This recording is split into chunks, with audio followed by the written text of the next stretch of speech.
Assalamualaikum warahmatullahi wabarakatuh. Perkenalkan kami dari kelompok 17.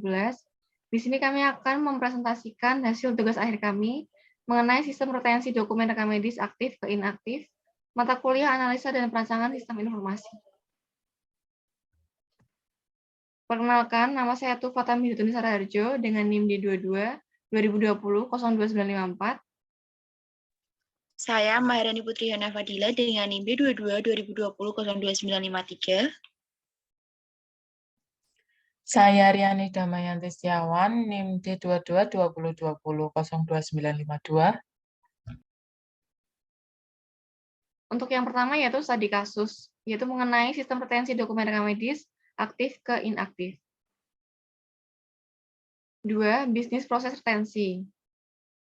Petugas melihat tanggal kunjungan terakhir, kemudian mencatat data ke dalam buku jadwal retensi arsip, kemudian petugas mengambil dokumen rekam medis dari rak aktif sesuai daftar yang tercantum dalam jadwal retensi arsip, yaitu dokumen rekam medis lebih dari 5 tahun berdasarkan tanggal kunjungan terakhir. Selanjutnya, petugas mengelompokkan dokumen rekam medis rawat jalan inaktif berdasarkan kelompok angka terakhir, kemudian menyimpan dokumen rekam medis pada rak inaktif dengan cara menjajarkan menggunakan sistem penjajaran terminal digit filing, yaitu atau TDF. Dan yang terakhir, menyimpan dokumen rekam medis berdasarkan kelompok angka akhir dan tahun kunjungan. Berikut merupakan flow of dokumen dari sistem retensi. 3. Tahapan identifikasi. A. Identifikasi fungsi sistem. Sistem informasi retensi berguna dalam meningkatkan efektivitas penyimpanan rekam medis di suatu rumah sakit. Tujuan dari retensi sendiri yaitu yang pertama, mempercepat kualitas pelayanan jika dokumen rekam medis sewaktu-waktu diperlukan. Kemudian yang kedua, menyelamatkan dokumen rekam medis yang bernilai guna tinggi, serta mengurangi yang tidak bernilai guna. Kemudian mengurangi jumlah dokumen rekam medis yang semakin bertambah, dan tetap menjaga beban kerja petugas dalam penanganan berkas aktif dan inaktif.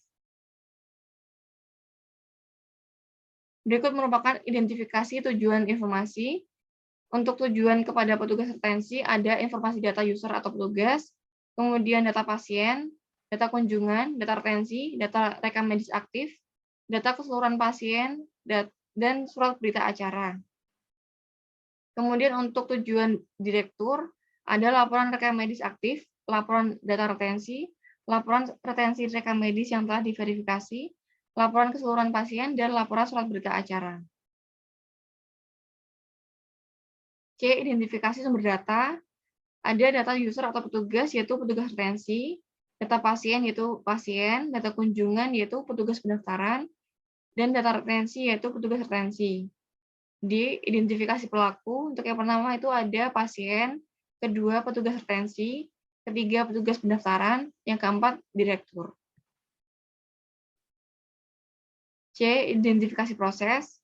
Yang pertama ada pemindahan dokumen rekam medis aktif ke inaktif. Petugas melihat dari tanggal kunjungan terakhir, yang setelah 5 tahun dari kunjungan rekam medis dipisahkan di ruangan lain, dan rekam medis dikelompokkan berdasarkan tahun terakhir kunjungan. Yang kedua yaitu retensi dokumen rekam medis. Proses ini sama dengan bisnis proses retensi.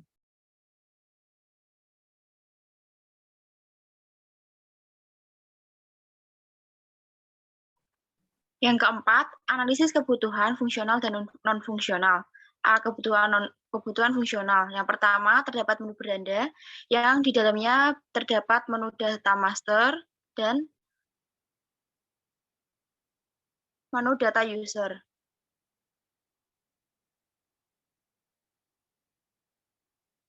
Yang B, terdapat menu transaksi. Untuk mengetahui jumlah berkas rekam medis dengan melihat transaksi kunjungan terakhir pasien selama 5 tahun, serta untuk mempersiapkan tempat penyimpanan berkas rekam medis yang baru. Yang C, terdapat menu laporan. Untuk mengetahui semua data yang telah dilaporkan, seperti data daftar rekam medis yang sudah masuk waktu retensi berdasarkan tanggal terakhir. Yang kedua, terdapat menu retensi rekam medis. memiliki beberapa fungsi. Yang pertama, melihat daftar rekam medis yang sudah masuk waktu retensi. Yang kedua, menu retensi otomatis akan memilah rekam medis berdasarkan tanggal terakhir. Yang ketiga, rekam medis yang tidak ditemukan saat proses retensi dapat diberi keterangan untuk memudahkan retensi selanjutnya. Yang keempat, mencetak laporan retensi rekam medis. Yang ketiga, menu unggah berkas. User dapat mengakses menu unggah berkas dengan fungsi yang pertama menambah hasil scan berkas rekam medis, yang kedua melihat scan berkas rekam medis yang telah ditambahkan, yang ketiga memberi centang penting untuk berkas yang dianggap penting. Yang keempat, menu pemusnahan rekam medis. Menu untuk mengelola data rekam medis yang siap musnah dan memiliki fungsi user dapat melihat rekam medis yang sudah masuk waktu pemusnahan, mencetak laporan pemusnahan rekam medis. Yang kelima, menu berkas hilang.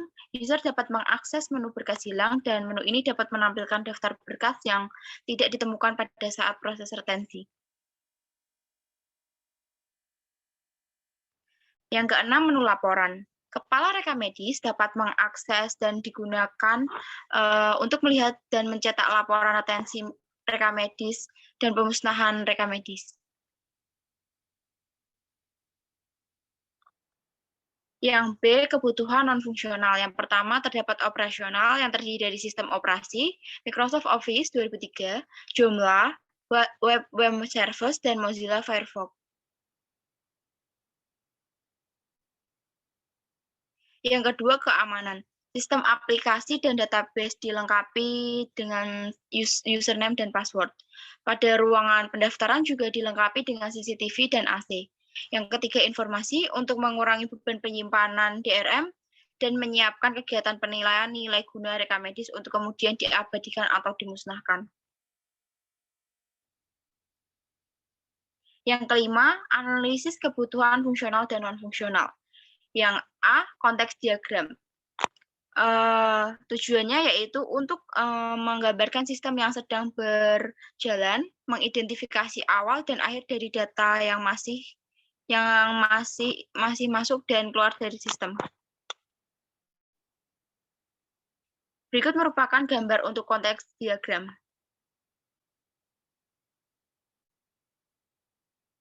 Yang B, decomposite diagram. Berikut merupakan gambarnya.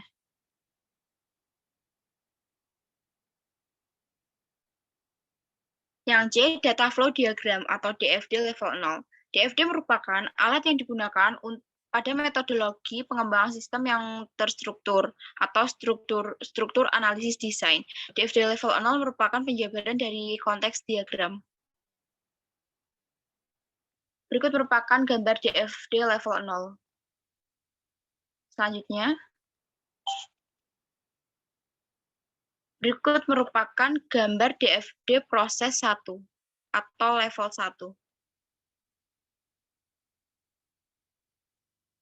1. Merupakan DFD level 2 atau proses 2. Kemudian ini DFD proses 3 atau disebut dengan level 3. Lalu DFD proses 4.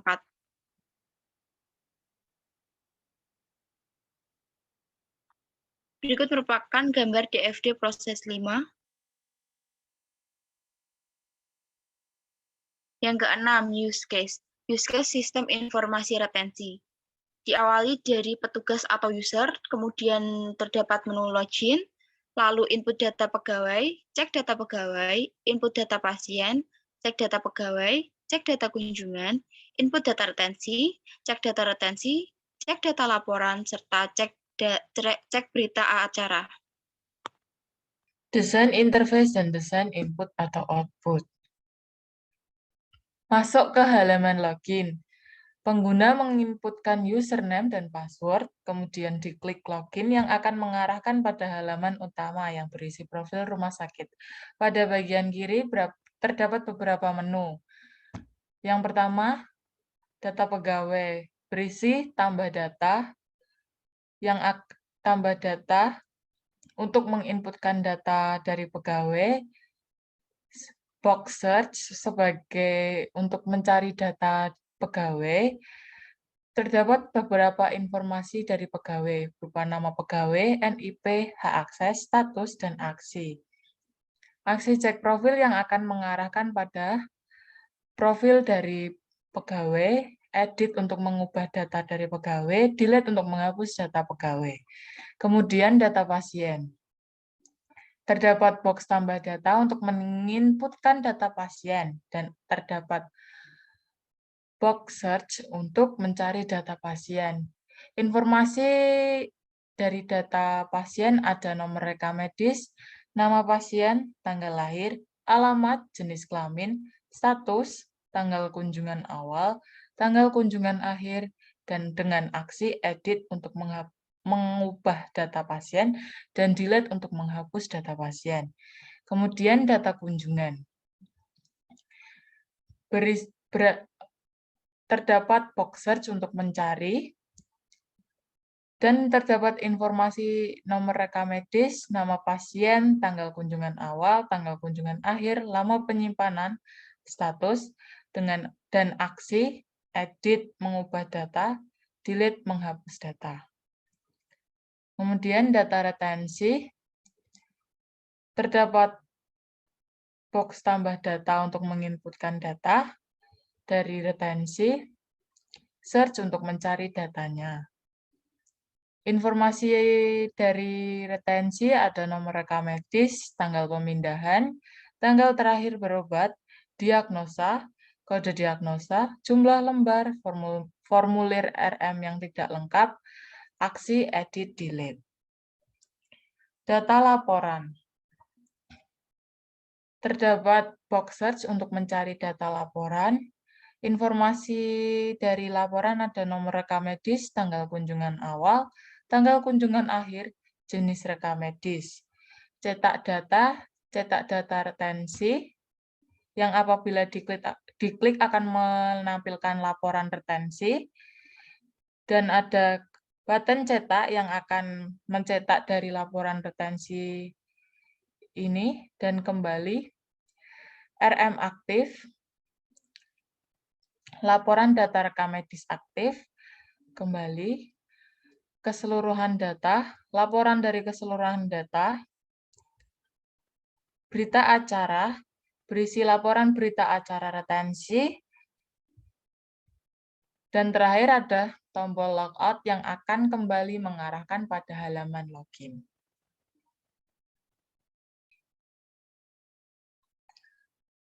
Desain basis data, ERD, dan struktur tabel. A. Entity Relationship Diagram atau ERD.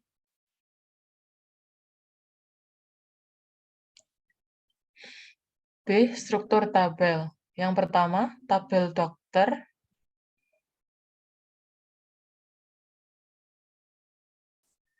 Kedua, tabel pasien.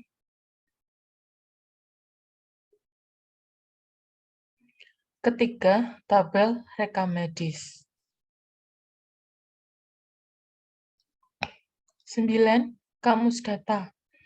A. Kamus data dokter.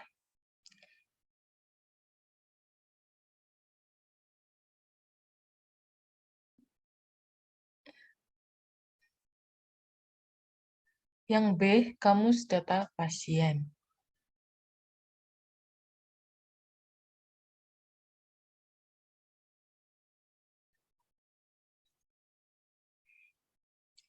Yang terakhir, kamus data rekam medis.